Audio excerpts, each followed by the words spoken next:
Bueno, y se vino mano a mano. Este miércoles le dije que íbamos a hablar de EPOC y cuestiones asociadas al tabaquismo. Hoy es el día para hablar de esto. Estamos con Germán Bertolot, médico neumonólogo. Germán, bienvenido, buenas noches. Hola, Diego, buenas noches, ¿cómo te va?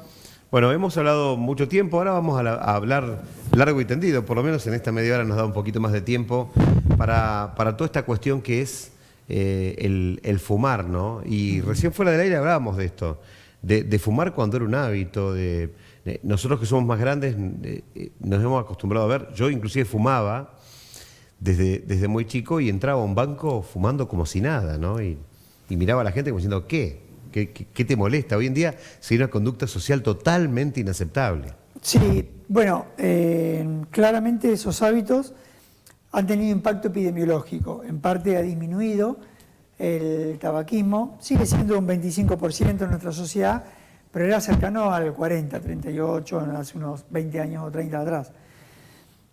Nosotros teníamos como la teoría de que claramente, nosotros personas, como que claramente los que fumábamos teníamos como que hacíamos lo que queríamos y en realidad estábamos haciendo un poco lo que nos decía la publicidad. Por muchos años fumaron preeminentemente los varones, después empezaron... ¿Te acordás? Los aventureros fumaban, los que corrían en Fórmula 1, todos. Los que emprendían safaris a África con eso de Camel, ¿te acordás que era toda una marca registrada? Eras un aventurero, estabas pescando y tenías que fumar. Era la forma de vender una imagen ganadora. Después de eso, la publicidad apuntó a las mujeres, entonces las mujeres fueron más fumadoras que los varones. El porcentaje de mujeres fumadoras, nosotros lo hemos estudiado acá en Junín, en estudios que hemos presentado en Congreso, más del 50% de las fumadoras eran mujeres. Entonces, le empezaron a vender a las mujeres esos cigarros finitos en un principio, ¿no? También, claro. Eso también tenía como un concepto de cuestión como con mucha onda, pero claro, el cigarrillo y el tabaco. Y había publicidad también como para igualar conceptos entre hombre y mujer, como si con todos los temas que tenemos hoy en día en la agenda de violencia, el fumar o no fumar, sí, cambiara algo, ¿no?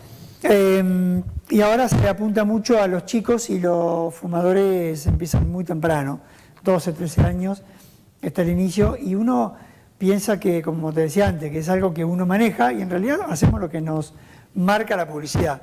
Los varones hoy fumamos un poco menos, las mujeres fuman más que los varones y están apuntando a un inicio muy precoz en los tabaquistas adolescentes. Yo veo chicos muy chicos fumando, ¿no? Y vaya a saber por qué Mandato se fuma ahora, porque antes era como más piolas, ¿no? En realidad no éramos nada piolas, éramos unos tontos bárbaros, pero digo, hoy en día, si vas, por ejemplo, a un boliche, a un pub y no fumás, es como que sos extraño. ¿Fumás o fumás? Porque en realidad hay una nube de humo que, sí, tal cual. Que te tapa, ¿no? Eso tiene dos conceptos para tener muy en cuenta.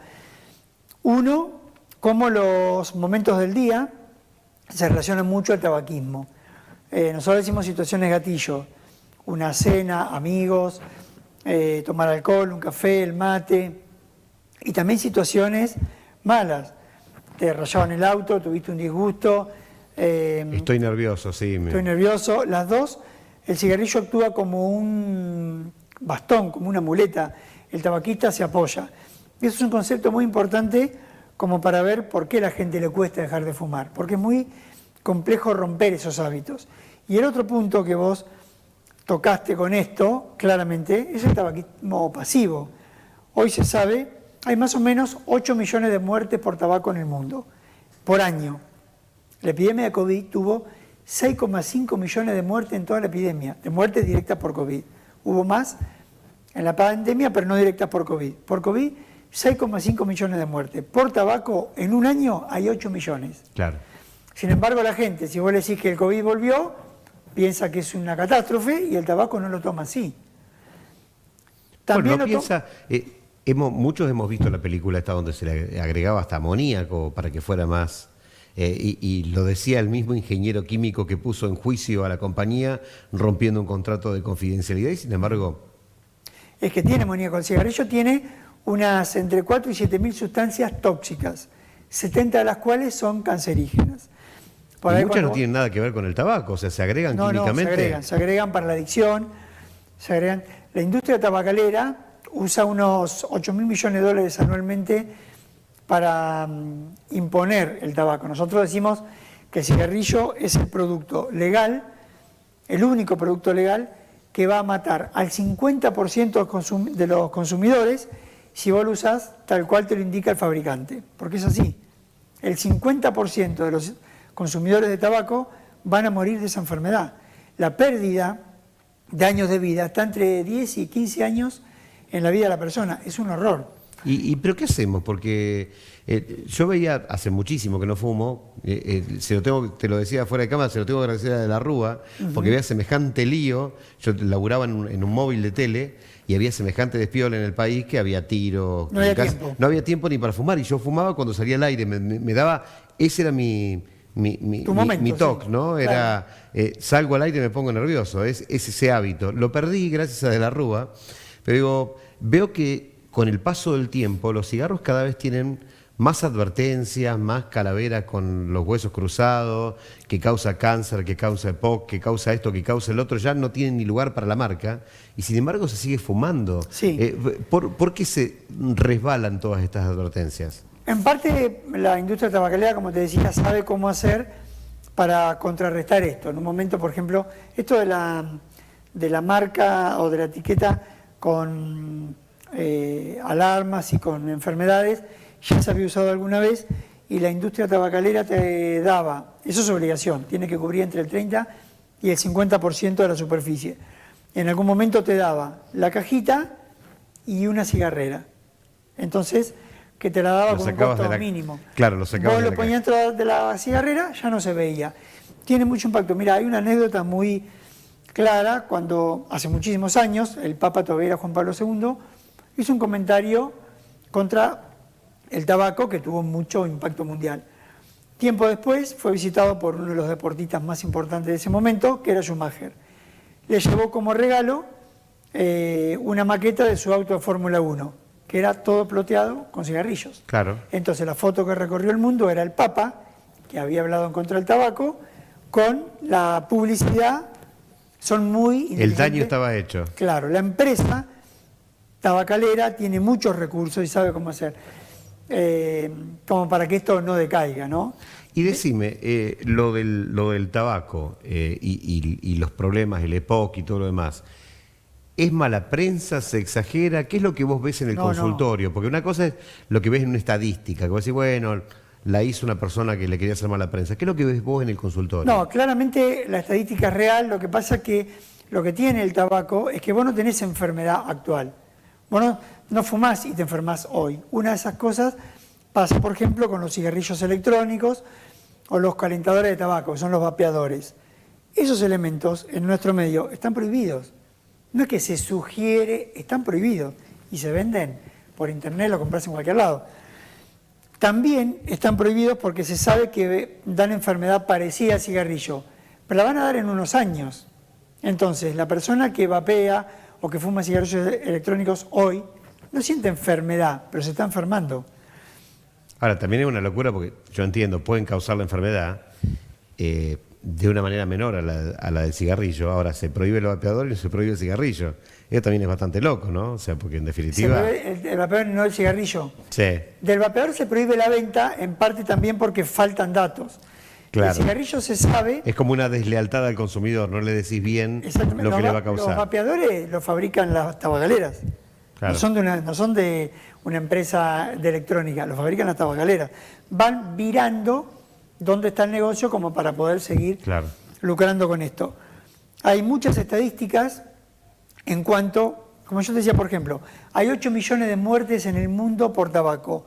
1.2 millones de esas muertes, 7 millones fueron tabaquistas activos. 1.2 millones nunca fumaron y mueren por tabaco. ¿Por qué? Fuman en el trabajo, fuman en la casa.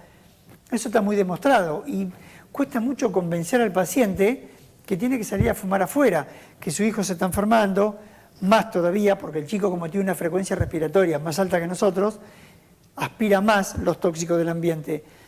Tóxicos del ambiente que yo fumo acá hoy, fuma otra persona acá hoy, y quedan 15 días en adelante. Ahora, se mejoró mucho en esa conciencia, ¿no? Porque en su momento el fumador fumaba en la pieza, fumaba en cualquier lado. Hoy en día en eso, hasta aún en la casa de fumadores, muchas veces se sale, se fuma afuera, se vuelve, o se fuma en algunos lugares más ventilados. Eso ha ido cambiando con el tiempo, ha ido mejorando algo. No todavía todo lo que tenía que haber mejorado, ¿no? Claro, pero claramente mejoró. En lugares públicos está reglamentado y es Claro. parte de lo que significa el convenio marco que ha firmado Argentina como para tener legislación en contra del cigarrillo o que lo regule, que es la publicidad, lo que pone como leyendas negativas en las cajitas de cigarrillos, y no fumar ni en transporte, ni en lugares públicos, ni en lugares cerrados. Eso es reglamentación y es obligación.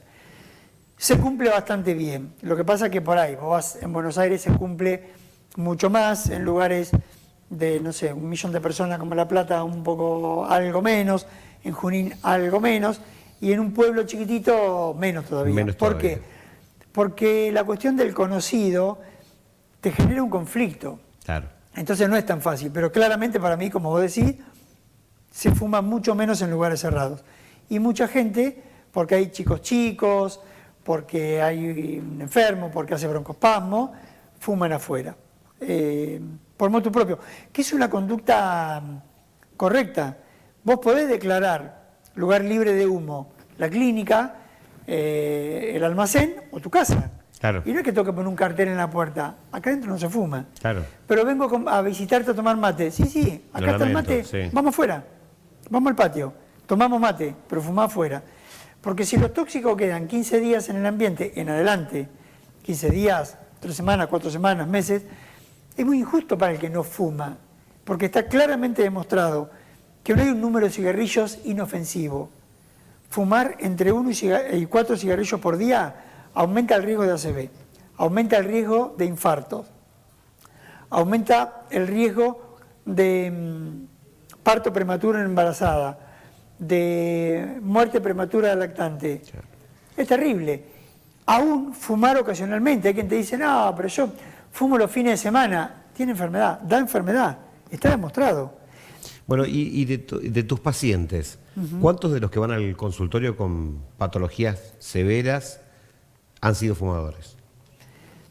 La estadística de la población general, los pacientes, los médicos, los administrativos, los periodistas, rondan más o menos entre el 25 y el 30%, más tendiendo al 25% actualmente del total de la población. Lo muy curioso de esto es que tengo pacientes muy severos y que no pueden dejar de fumar, pero muy severos. Claro. Insuficiencia respiratoria, o en uso de O sea, oxígeno. ellos saben que lo está matando y que no lo pueden dejar. Ya es certero que lo... Sí, tremenda que la adicción. enfermedad se le ocasionó el cigarrillo y no lo pueden dejar. Los pacientes tienen todo su relato, ¿no? Auto inventado como para poder vivir ahí, vivir en ese relato. Y te dicen, bueno, la enfermedad ya está, pero si no dejas de fumar, el desenlace Ya estás o la vos, evolución sí. es más rápida. Claro. Si vos dejás de fumar, aún teniendo enfermedad, la enfermedad se enlentece. Y si dejás de fumar antes, recuperás años de vida. Dejando de fumar a los 40 años, vas a vivir 9 años más. Dejando de fumar a los 50, vas a vivir 6 años más. Dejando de fumar a los 60, vas a vivir 3 años más. Siempre vale la pena dejarlo. Y aún dejando de fumar con enfermedad instalada, el beneficio se ve claramente. Claro. Menos uso de recursos, mejor calidad de vida, menos síntomas, menos infecciones respiratorias, menos internación. Algunos me dicen, pero ya tengo un tumor. Está bien, pero si vos fumás, la toxicidad de la quimioterapia es mayor y el efecto beneficioso de la quimioterapia es menor. Bueno, estamos charlando con Germán Bertolot respecto de el tabaquismo y cómo hacer, ¿no, Germán, para esto que va a derivar necesariamente en una enfermedad peor o más leve, pero va a ser enfermedad seguro, con el tiempo ese es el pronóstico certero. ¿Y cómo hacer para dejar de fumar? Bueno, como hemos charlado unos minutos antes, el cigarrillo está muy relacionado a momentos, a situaciones. Nosotros decimos situaciones gatillo, a hábitos. Por supuesto que hay una adicción orgánica también, que es el receptor de nicotina, ávido de recibir esa droga que pide, que es la nicotina. Pero además tiene momentos, situaciones sociales, un café con un amigo, un brindis, una copa, una salida, la peña, todas esas cuestiones. Sí, a veces se hablaba de la dependencia de esto, de tener algo entre los, Tal cual. entre los dedos, ¿no? Los fumadores encuentran placer en jugar con el atado, en tenerlo en los dedos, en manipularlo, en prenderlo, muchas cuestiones. Entonces, una cosa que tiene mucho impacto es que todos los trabajadores de la salud hagamos lo que se llama una intervención breve, ver si el paciente fuma o no fuma, si fuma pasivamente, o sea, si está expuesto al humo de cigarrillo de otro, es muy importante de resolver, y dar el consejo de cese tabáquico y ver cómo dónde está parado.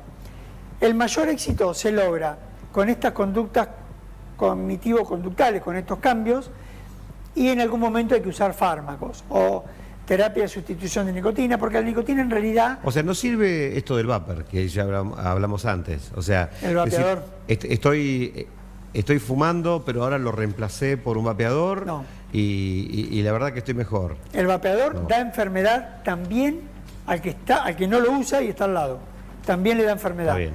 Peor en las embarazadas, peor en los chicos, pero el vapeador, el cigarrillo electrónico, las dos cosas dan enfermedad a los demás.